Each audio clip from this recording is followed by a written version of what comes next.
चलिए, अब तक हम लोग काफ़ी सारी चीज़ें देख चुके हैं। Permutation, addition principle, multiplication principle, permutation, factorial notation, उसके रिलेटेड प्रॉब्लम्स, फिर परम्यूटेशन विथ रिपीटिशन वो भी देख चुके हैं। अब देखते हैं परम्यूटेशन अराउंड द सर्कल। ये अगर आप इसकी थियरी समझ जाएंगे तो इसके प्रॉब्लम सॉल्व करना आपके लिए बहुत आसान हो जाएगा, है ना। तो इसकी थियरी पहले समझ लें, और उसकी थियरी समझ गए आप तो फिर उसके प्रॉब्लम सॉल्व करना रिलेटिवली आपके लिए बहुत आसान हो जाएगा। देखिए, परम्यूटेशन अराउंड द सर्कल में जो होता है ना, तो अगर मुझे n ऑब्जेक्ट्स दिए हुए हैं और मुझे उनको मान लीजिए लीनियर अरेंजमेंट रो में करना होता, तो मैं कितने वेज में कर सकता हूँ? तो आप कहेंगे 7 n p n which is n factorial. तो n फैक्टोरियल वेज में अरेंज करा जा सकता है अगर उनको लीनियर में है। माने एक सीधी चेयर्स बैठी हैं, मतलब 7 लोग हैं और 7 लोगों को एक फोटोग्राफ के लिए बैठना है, तो कितने वेज में बैठ सकते हैं? 7 फैक्टोरियल वेज में। लेकिन अगर उनको सर्कुलर वे में बैठना है तो कितने वेज में बैठ सकते हैं? ये हो जाएगा n-1 विच इज 6 फैक्टोरियल। तो आप कहेंगे अरे ये कैसे, क्योंकि कुर्सियां तो 7 ही हैं, तो ये 6 फैक्टोरियल क्यों, 7 फैक्टोरियल क्यों नहीं? इसके लिए मैंने आपके मतलब स्क्रीन पर एक एग्जाम्पल दे रखा है। उस एग्जाम्पल से आपको हेल्प होगी ये समझने में कि ये क्यों हो रहा है। देखिए, मुझे ए बी सी डी को अरेंज करना है अराउंड द सर्कल। तो जब मुझे ए बी सी डी को अरेंज करना है, मान लीजिए 4 कुर्सियां रखी हैं, तो 4 कुर्सियों पर ए बी सी डी कुछ इस तरह से बैठ सकते हैं। देखिए, 24 अरेंजमेंट्स मैंने वहां पर बनाकर आपके लिए रख दिए, है ना। तो 24 अरेंजमेंट्स में आप देखिए कि ये जो पहले रो में यहाँ पर लोग बैठे हैं, यहाँ पर जब लोग बैठे हैं, देखिए ए ए बी सी डी है। फिर इसको मैं बस सर्कुलर रोटेट करते जा रहा हूँ, तो ये सारे अरेंजमेंट्स हो गए। लेकिन अगर आप इनको ज़रा थोड़ा और गौर से देखेंगे ना, तो आप नोटिस करेंगे। मान लीजिए मैं ए को पकड़ता हूँ, तो ए के जो नेबर्स हैं वो बी और डी है, और उसके ऑपोजिट में हमेशा सी है। ठीक है। और वैसा ही इन चारों केसेस में है। इस केस में ए का नेबर है बी और डी, इस केस में भी ए और बी उसका नेबर है, सी ऑपोजिट में है। राइट। तो इन सबों को ना एक केस माना जाता है, 4 केस नहीं होंगे ये एक ही केस होगा। क्योंकि क्या हो रहा है कि सर्कुलर अरेंजमेंट तब अलग मानी जाती है जब उसके ऑपोजिट में अलग लोग हों या उनके साइड में जो वो अलग लोग हों। ठीक है। अगर हम लोग उसको बस सर्कुलर वेज में क्लॉकवाइज घुमा रहे हैं या एंटी क्लॉकवाइज घुमा रहे हैं, तो उनको अलग अरेंजमेंट नहीं मानी जाती। अब देखिए, अ, इस केस में भी आप देखिए, इसको भी एक अरेंजमेंट यानी कि दूसरी अरेंजमेंट मानी जाएगी। मतलब टोटल हो गई 8 अरेंजमेंट्स हो गई हैं, लेकिन जो वैलिड अरेंजमेंट है वो सिर्फ 2 है। तो ये तीसरी, ये चौथी, ये पांचवी, ये छठी। तो 4 लोगों को मैं सिर्फ 6 वेज में बिठा सकता हूँ, और वो 6 वेज जो है वो ये है। ठीक है। क्योंकि ये सारे सिमिलर हैं, मतलब ये सारे सिमिलर हैं, ये भी सारे सिमिलर हैं, तो मैं कंसिडर जो है वो सिर्फ इनको कर सकता हूँ, ये जो है।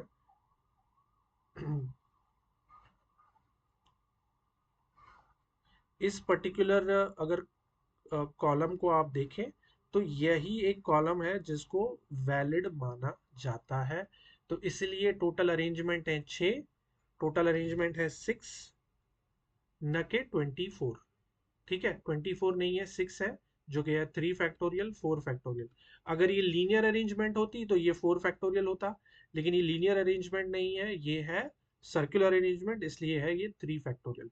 आई होप आपको समझ में आ गया होगा कि जब हम सर्कुलर अरेंजमेंट देखते हैं तो हमारे को देखना पड़ता है कि उसके जो नेबर्स हैं वो डिफरेंट हो जाए, नेबर और ऑपोजिट में जो लोग हों वो डिफरेंट हो जाए। तो उसके क्या होते हैं? n-1 factorial. अच्छा, ये हो गया, पहला स्टेटमेंट हो गया। If n objects have to be arranged around the circle, they can be arranged in n-1 factorial ways. ठीक है। ये मैंने आपको समझा दिया। ठीक है। ये आप समझ गए होंगे। अब अगला स्टेटमेंट आप देखिए, क्या है कि n objects around the circle with clockwise and anti clockwise arrangement considered the same, वहां पर आ जाता है n minus one factorial divide by to.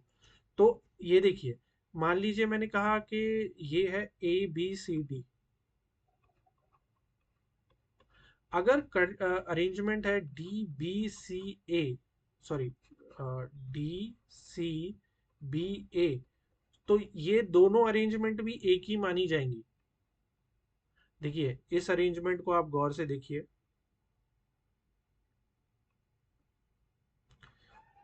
ठीक है, ये है a b c d, right. और अगर उल्टी हो गई जहां पर डी सी बी है, इस अरेंजमेंट को देखिए, इन दोनों अरेंजमेंट को हम लोग क्योंकि क्लॉकवाइज और एंटी क्लॉकवाइज बैठाएंगे तो ये दोनों सेम हो जाएंगी। तो ये दोनों भी एक ही मानी जाती है जब क्लॉकवाइज और एंटी क्लॉकवाइज सेम माना जाता है। तो इसके कारण ये हो जाता है n minus one factorial divide by to. ठीक है, मैं और दूसरी मार्क कर देता हूँ। देखिए जैसे ये है, ये वाली है, ठीक है, a b d c, a b d C,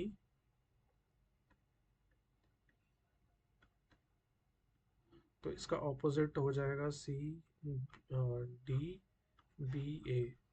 C d b a कहाँ जा रहा है, ये वाला, ये वाला और ये वाला दोनों को एक माना जाता है जब क्लॉकवाइज और एंटी क्लॉकवाइज एक ही होगा। और बाकी जो ये बच जाता है, अ, ये वाली पोजीशंस और ये वाली पोजीशंस, इनको एक माना जाता है। तो इसलिए हो जाता है n minus one factorial divide by two. मैं कंडीशन मतलब एक बारी फिर से आपको बोल देता हूँ ताकि आपको और अच्छे से समझ में आ जाए। मान लीजिए आपके पास n ऑब्जेक्ट्स दिए हैं, n ऑब्जेक्ट्स दिए हैं, तो उनके लीनियर अरेंजमेंट कितने होंगे, वो हो गए n फैक्टोरियल, उनको आपस में अरेंज करने के।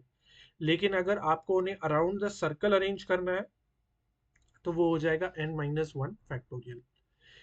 लेकिन जहां अरे क्लॉकवाइज और एंटी क्लॉकवाइज अरेंजमेंट एक ही मानी जाती है, वहां पे हो जाएगा n minus one factorial divide by to. ठीक है, आई होप आपको ये समझ में आ गया होगा। मैंने आपको दिखा दिया कि क्यों जो सर्कुलर अरेंजमेंट होती है वो n माइनस वन फैक्टोरियल होती है rather देन n फैक्टोरियल होती है। और क्लॉकवाइज और एंटी क्लॉकवाइज अरेंजमेंट को कंसिडर जब सेम किया जाता है तो वो होती है n minus one factorial divide by to. I hope आपको ये अच्छे से समझ में आ गया होगा।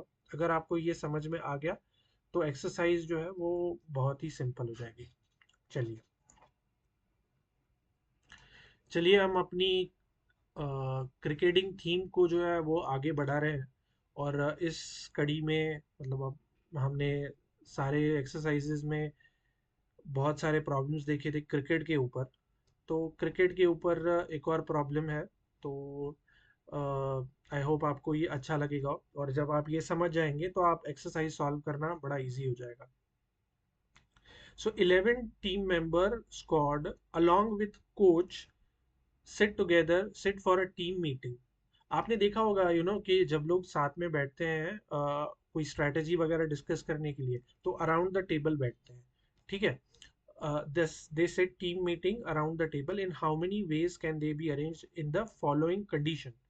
ठीक है, अब वो कह रहा है कि 11 लोग हैं और कोच है, उनको साथ में बैठना है। तो कितने वेज में वो बैठ सकते हैं और इन कंडीशंस में। पहली कंडीशन क्या है, नो रिस्ट्रिक्शन। तो 11 लोग, एक कोच, तो टोटल हो गए 12। तो 12 लोग आपस में अराउंड द सर्कल कितने वेज में बैठ सकते हैं, 12 minus one factorial which is 11 factorial.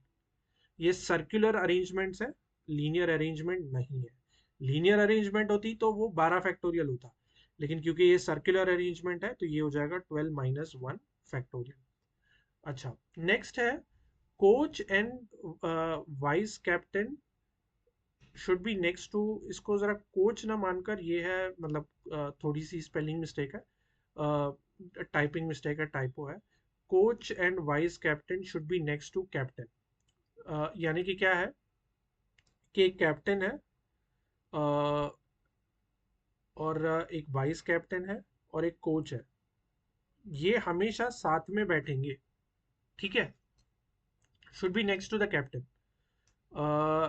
तो ये अगर कंडीशन है तो हम इनको एक पर्टिकुलर ग्रुप मान लेते हैं या एक यूनिट मान लेते हैं, ठीक है। अब अगर 11 लोग थे, कैप्टन और वाइस कैप्टन हैं गए, तो बाकी लोग 9 लोग होंगे, राइट। 9 यूनिट होंगे, 1 to 9 यूनिट होंगे। तो ये 9 यूनिट और एक ये यूनिट, 9 यूनिट और एक ये यूनिट, तो हो गए एक ये यूनिट और 9, तो हो गए 10 यूनिट, ठीक है। ये हो गए 10 यूनिट।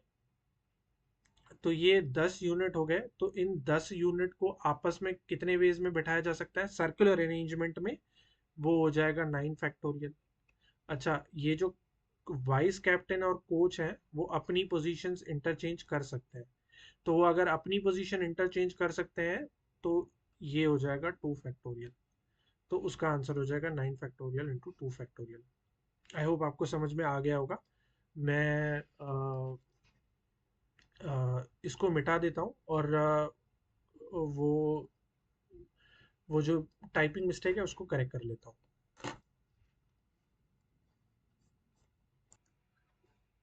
चलिए, अभी तीसरे क्वेश्चन की ओर आ जाते हैं।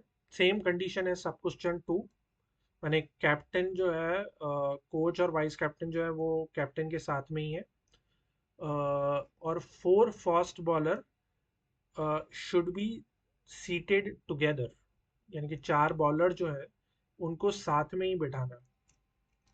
तो देखिए, पहले तो हमें कहा जा रहा है कि कोच और कैप्टन, कोच और वाइस कैप्टन, वो जो है वो कैप्टन के साथ बैठेंगे, शुड बी नेक्स्ट, यहाँ या यहाँ। तो इनको एक यूनिट पकड़ लेते हैं हम लोग, राइट। 4 बॉलर्स हैं, ठीक है। मैं इनको कहता हूँ बॉलर 1, बॉलर 2, बॉलर 3, बॉलर 4। इनको भी हमें साथ में ही बिठाना है। अच्छा, ये 2 लोग और ये 4 बॉलर, हो गए कितने, 6। 11 लोगों की टीम है तो बाकी बच जाएंगे 1, 2, 6, ठीक है। 3, 4, 5, 6, ये 6 लोग हो जाएंगे। तो ये हो गए 6 यूनिट, ये एक और यूनिट और ये एक और यूनिट, राइट। सॉरी, ये 4 और 6 हो गए, और सॉरी ये 5 हो जाएंगे। तो ये 5 यूनिट हो गए, तो ये 5 यूनिट हो गए। एक यूनिट जो है वो बॉलर्स का यूनिट, बॉलर्स जहां पर है 4 बॉलर्स। और एक यूनिट जो है जहां पर कोच और कैप्टन साथ में है, coach and captain, coach and vice captain are around captain.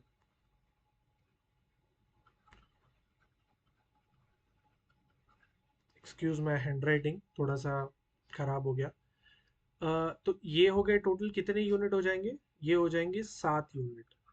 अब इन 7 यूनिट को कितने वेज में अरेंज करा जा सकता है? 7 फैक्टोरियल वेज में इनको अरेंज करा जा सकता है। लेकिन फिर से हम देखते हैं कि ये कोच और वाइस कैप्टन की जो पोजीशन है आपस में 2 फैक्टोरियल वेज में अरेंज करी जा सकती है। और ये जो बॉलर्स हैं वो आपस में बैठ सकते हैं इन 4 फैक्टोरियल वेज, ठीक है। तो ये 7 फैक्टोरियल है टोटल यूनिट्स। ये 2 फैक्टोरियल है जहां पर कोच और वाइस कैप्टन की पोजीशंस इंटरचेंज करी जा रही हैं। ये 4 फैक्टोरियल है जहां पे बॉलर्स जो है उनको आपस में अरेंज किया जा सकता है। साथ में बैठे हैं लेकिन उनको आपस में अरेंज करा जा सकता है 4 फैक्टोरियल बेस में, ठीक है। तो ये हो जाएगा आंसर। चलिए, आखिरी क्वेश्चन क्या कह रहा है? Same question from sub question 2, same condition. 3 batsmen should be seated together. 2 all-rounders should be placed between 3 batsman. अच्छा, तो ये कहा जा रहा है कि देखिए टोटल हमारे पास 11 लोग हैं, एक कोच है, 11 में से एक कैप्टन है, अ, एक वाइस कैप्टन है, ठीक है। उसके बाद 3 बैट्समैन है,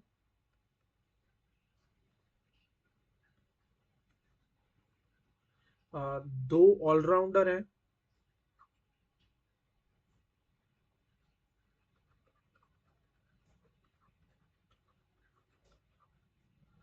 और बच कितने जाएंगे? 1 + 1 2 3, 5 5 + 2 7, तो ये हो जाएंगे 4। तो 4 बॉलर बच गए, ठीक है। तो ये 4 बॉलर हो गए, इनको हमें सर्कुलर वे में अरेंज करना है। तो बस वैसा ही हम कुछ कंडीशन अपनाएंगे कि मैं इसको ज़रा रिमूव कर देता हूँ ताकि मैं आपको अच्छे से समझा सकूँ।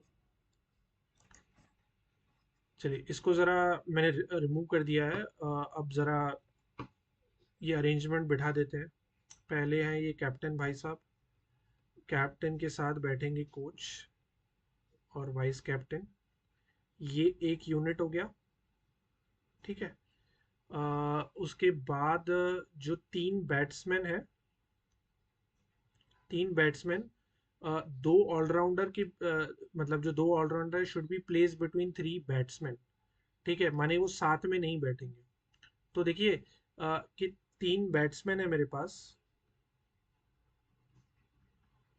सॉरी,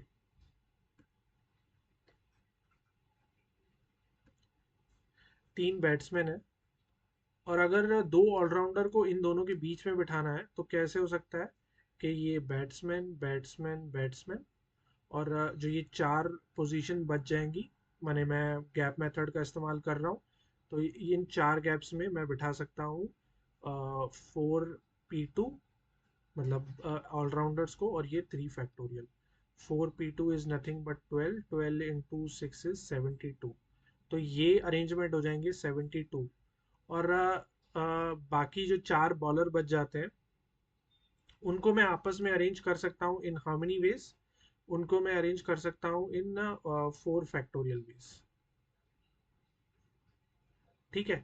तो देखिए, एक यूनिट ये हो गया, दूसरा यूनिट ये हो गया, उसका हमने 72 निकाल लिए अरेंजमेंट्स, और ये तीसरा यूनिट हो गया। ये तीसरा यूनिट क्या है? ये बॉलर्स का यूनिट है, ये बॉलर्स का। तो मुझे एसेंशली 3 यूनिट जो हैं वो बिठाने हैं अराउंड द सर्कल। तो वो हो सकता है 2 फैक्टोरियल वेज में, right. 3 units can be arranged around the circle in 2 factorial veg. फिर ये जो है कोच और कैप्टन जो है वो आपस में बैठ सकते हैं 2 फैक्टोरियल वेज में। बैट्समैन और ऑलराउंडर को बिठाने का तरीका हमने निकाल लिया 72, और बॉलर्स को बिठाने का तरीका निकाल लिया हमने 24। तो ये हो जाएगा 4 × 72 × 24। आई होप आपको समझ में आ गया। ये छोटी सी कैलकुलेशन आप खुद ही कर सकते हैं। ये हमारा बेसिक्स कवर हो गए। अ, ये बेसिक कवर हो गए तो हम जो एक्सरसाइज 3.5 है उसको आसानी से कर सकते हैं। चलिए आगे बढ़ते हैं।